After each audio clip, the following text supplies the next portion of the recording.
ನೋಡಿ, ಈ ವ್ಯಕ್ತಿಗೆ ಕುಡಿಲಿಕ್ಕೆ ನೀರನ್ನ ಕೊಟ್ರೆ ಈ ವ್ಯಕ್ತಿ ನೀರನ್ನ ನೋಡಿ ಯಾವ ರೀತಿ ಎದುರ್ಕೋತಾ ಇದ್ದಾನೆ ಅಂತ. ಇದಕ್ಕೆ ಹೈಡ್ರೋಫೋಬಿಯಾ ಅಂತ ಕರೀತಾರೆ. ಇದಕ್ಕೆ ಕಾರಣ ಏನಂದ್ರೆ ಈತನಿಗೆ ರೇಬಿಸ್ ಬಂದಿದೆ. ರೇಬಿಸ್ ಯಾಕೆ ಬಂದಿದೆ ಅಂದ್ರೆ ಈತನಿಗೆ ನಾಯಿ ಕಡ್ದಿದೆ. ಆ ನಾಯಿ ಕಡ್ದಿರೋದಕ್ಕೆ ಈ ವ್ಯಕ್ತಿ ಟ್ರೀಟ್ಮೆಂಟೇ ತಗೊಂಡಿಲ್ಲ. ನಂತರ ಸ್ವಲ್ಪ ದಿನ ಆದ್ಮೇಲೆ ಈತನಿಗೆ ರೇಬಿಸ್ ಬಂದಿದೆ.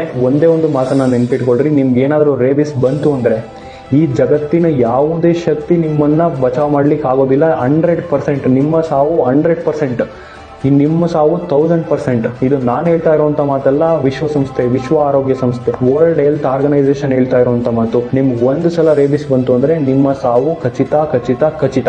ಹಾಗಾಗಿ ನೀವೆಲ್ಲಾದ್ರೂ ರೋಡಲ್ಲಿ ಓಡಾಡುವಾಗ ಯಾವ್ದಾದ್ರು ನಾಯಿ ಜೋಲ್ಸೋಡ್ಸ್ಕೊಂಡು ಏನಾದ್ರು ನಿಂತಿದ್ರೆ ಅಥವಾ ಈ ಝೋಂಬಿಗಳ ಅಟ್ಟಾಡ್ಕೊಂಡು ಏನಾದ್ರು ಓಡಾಡ್ತಿದ್ರೆ ಯಾವುದೇ ಕಾರಣಕ್ಕೂ ಆ ನಾಯಿ ಹತ್ರ ಹೋಗ್ಬಿಡಿ. ಯಾಕೆಂದ್ರೆ ಅದು ರೇಬಿಸ್ ಇನ್ಫೆಕ್ಟೆಂಟ್ ಆಗಿರುವಂತ ನಾಯಿ ಆಗಿರ್ಬೋದು. ಆ ನಾಯಿ ಕಡಿದ್ರೆ ನಿಮ್ಗೆ ರೇಬಿಸ್ ಬರುತ್ತೆ. ಅಥವಾ ನಿಮ್ಗೆ ಯಾವುದೇ ನಾಯಿ ಕಚ್ಚಿದ್ರು ಸಹಿತ ಆದಷ್ಟು ಬೇಗ ಹೋಗಿ ಅದಕ್ಕೆ ಇಂಜೆಕ್ಷನ್ ತಗೊಳ್ಳಿ. ನೀವೇನಾದ್ರು ತಗೊಳ್ಳಿಲ್ಲ ಅಂದ್ರೆ ನಿಮ್ಗೆ ರೇಬಿಸ್ ಬರುತ್ತೆ. ರೇಬಿಸ್ ಬಂದ್ರೆ ನೀವು ಸಾಯುವಂತದ್ದು 200% ಖಚಿತ. ಈ ವಿಡಿಯೋನ ಎಷ್ಟು ಶೇರ್ ಮಾಡಿ ಅಂದ್ರೆ ಪ್ರತಿಯೊಂದು ಗಲ್ಲಿನಲ್ಲೂ ನಾಯಿ ಇರ್ತವೆ. ಪ್ರತಿಯೊಬ್ಬರಿಗೂ ನಾಯಿ ಕಡಿಯುವಂತ ಚಾನ್ಸಸ್ ಇರುತ್ತೆ. ಪ್ರತಿಯೊಬ್ಬರಿಗೂ ಈ ವಿಷಯ ಗೊತ್ತಿರಲೇಬೇಕು. ನಾಯಿ ಕಡಿದ್ರು ಸಹಿತ ನೆಗ್ಲೆಕ್ಟ್ ಮಾಡಿ ಬಿಡುವಂತ ಜನ ತುಂಬಾ ಜಾಸ್ತಿ ಇದ್ದಾರೆ.